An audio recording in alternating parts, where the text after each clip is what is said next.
Good afternoon, I'm Jacinta with 2NURFM Hunter News.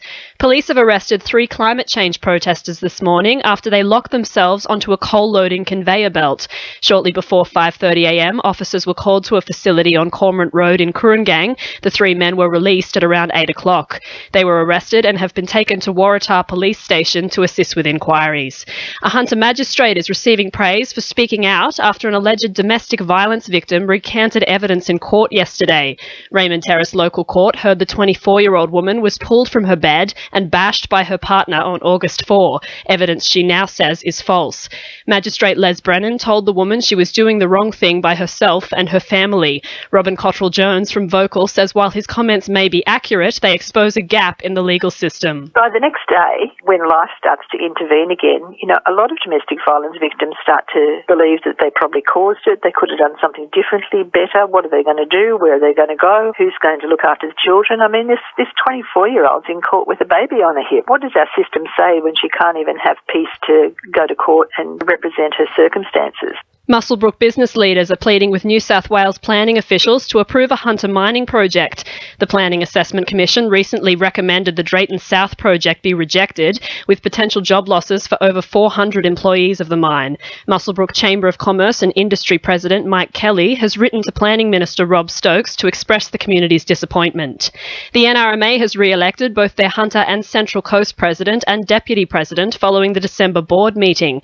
Kyle Loades and Fiona Simpson were re-elected unopposed, with former Deputy President Wendy Machin stepping down after a year of service. She previously held the role of President from 2008 to 2014. Motorists can expect changed conditions today on Northcote Drive at Adamstown Heights as safety improvements get underway. Workers will be installing signs and fixing a pedestrian refuge at Kinross Avenue and Wade Street. Reduced speed limits and lane closures will be in effect during working hours from today to December 18. Construction of Newcastle's new $90 million court complex in Hunter Street is finally coming to an end. The complex is set to open in late February 2016 and features 10 courtrooms along with 2 tribunal rooms for local, district and Supreme Court hearings. Newcastle Magistrate Robert Stone told the local court yesterday that current facilities would be closed the week starting February 15. Hunter residents are being advised to keep an eye on their pets over the Christmas break. The Newcastle Animal Referral and Emergency Centre is putting the word out about pet hazards, especially toxic foods and plants. A 1-year-old golden retriever recently had to undergo surgery at the centre to remove kebab skewers from his stomach.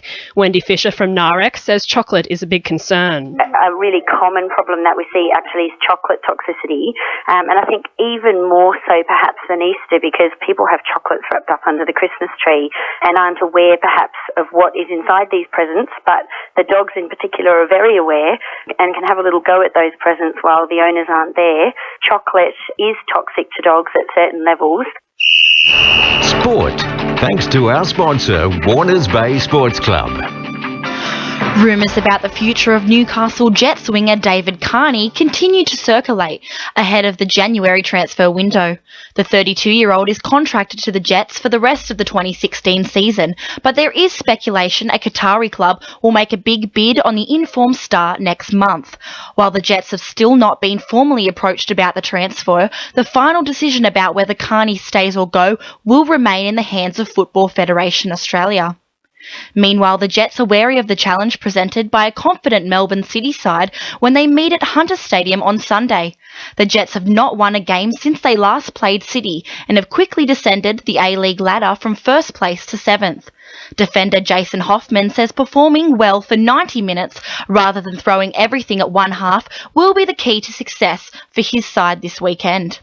And Cardiff Boolaroo cricketer Daniel McLaughlin will need to keep his temper in check on the pitch from now on. The fast bowler will receive an automatic 8-match ban if he steps out of line at any time over the next 2 seasons after a series of ugly incidents. That's Sport, I'm Madison Gibson. 2NURFM news time is 12:10.